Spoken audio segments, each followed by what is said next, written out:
তো কিছুটা তো আলোচনা হয়েছে আজকে, যেটা আপনারা বলেছেন তত্ত্বাবধায়ক সরকারের ব্যাপারে আমরা একমত আছি সকলেই। আর এটা তো অরিজিনালি বাংলাদেশ জামাত ইসলামীর এই প্রস্তাব ছিল। বাংলাদেশে প্রথম 1982 সালেই আমাদের তৎকালীন ভারপ্রাপ্ত আমির জনাব আব্বাস আলী খান সাহেব সাংবাদিক সম্মেলন করে এই তত্ত্বাবধায়ক সিস্টেমের কথা প্রপোজ করেছিলেন এবং এটা প্রণীত করেছিলেন আমাদের অধ্যাপক গোলাম আজম মহোদয়। তখন ইনি আমাদের আমিরে জামাত ছিলেন। আজকে আলহামদুলিল্লাহ আমরা আবার সকলে এই বিষয়ে একমত হতে পেরেছি।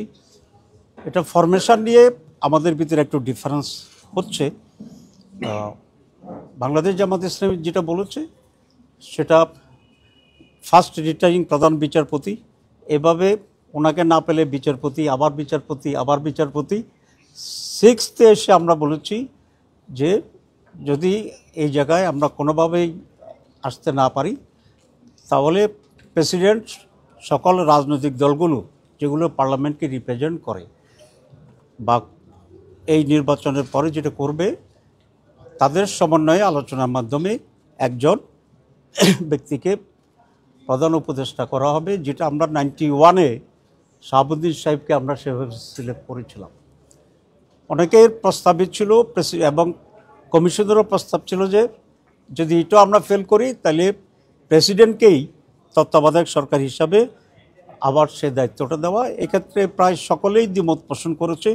টুকটাক একটু ডিফারেন্স আছে করার জন্য এবং আমরা এটার বিরোধিতা করেছি। আমরা মনে করি প্রেসিডেন্টকে জড়ালে আমাদের যে আবার অতীতে একটা অভিজ্ঞতা আছে সেরকম জটিলতা তৈরি হতে পারে। আমি বেশি ব্যাখ্যা দিচ্ছি না, আপনারা এগুলো জানেন। এরপরে যে আলোচনাটা হয়েছে সকালে আমি এটা ব্রিফ করেছিলাম আপনাদেরকে যে আমরা প্রথম হাফে যেগুলো আমরা করেছিলাম এটা আমি রিপিট করতে চাই না। এখানে তত্ত্বাবধায়ক সরকারের ফরমেশনে যে সমস্ত ডিফারেন্সটা আছে এটা আগামীকাল আলোচনা হবে না, কমিশন বলেছে।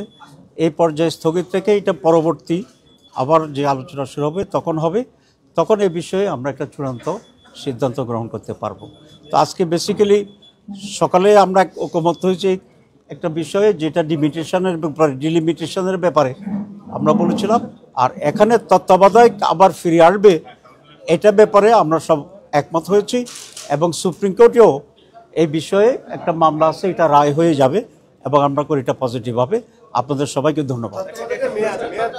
তত্ত্বাবধায়কের মেয়াদের ব্যাপারে কমিশন 3 মাস বলেছে, জামাত ইসলামী এটাকে 4 মাস বলেছে।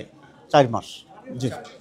এবং স্থানীয় সরকার এবং জাতীয় সরকার দুটোই, জাতীয় নির্বাচন এবং স্থানীয় নির্বাচন এই দুটি তত্ত্বাবধায়ক সরকারের মাধ্যমে হতে হবে।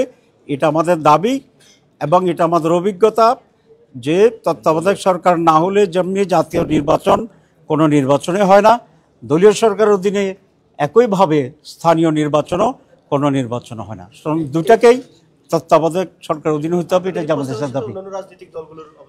কেউ একমত কেউ দ্বিমত, এটা আলোচনা চলছে। ওকে, আরেকটা প্রশ্ন ছিল, বলেন। সেটা হলো গতকাল আমরা দেখেছি যে প্রধান দল বিএনপির ভারপ্রাপ্ত চেয়ারম্যান তারেক রহমান বলেছেন যে আপনারা যে পিয়ার পদ্ধতি নির্বাচনের দাবি তুলেছেন এটি বাংলাদেশের জন্য উপযোগী কিনা বিবেচনা করার কথা বলেছেন এবং আরেকটা কথা বলেছেন যে এটা একটা অস্থিতিশীল সমাজ এবং সরকার তৈরি করতে পারে। এই বিষয়ে আপনাদের মন্তব্য জানান। না, আমরা মনে করছি যে উনি যে বক্তব্য রেখেছেন এটা ওনার মত, উনি তো ওনার মত বলছেন, কিন্তু আমরা মনে করি এটাই সবচেয়ে বেশি উপযোগী এবং এটা সবচেয়ে বেশি রিপ্রেজেন্টেটিভ টাইপ হবে, সকলের অংশগ্রহণে এটা সত্যিকার প্রতিনিধিত্ব করবে এবং কালো টাকার প্রচার হবে, ফেসি শক্তির এখানে প্রয়োগটার এখানে কমে যাবে। এটার বহুবিধ সুবিধা আছে, কিন্তু আজকে এত বিস্তারিত করলে তো বাকিরা টায়ার্ড হয়ে যাবে। আমরা এটা আপনাদেরকে ব্যাখ্যা করব, but we are in favour of PR.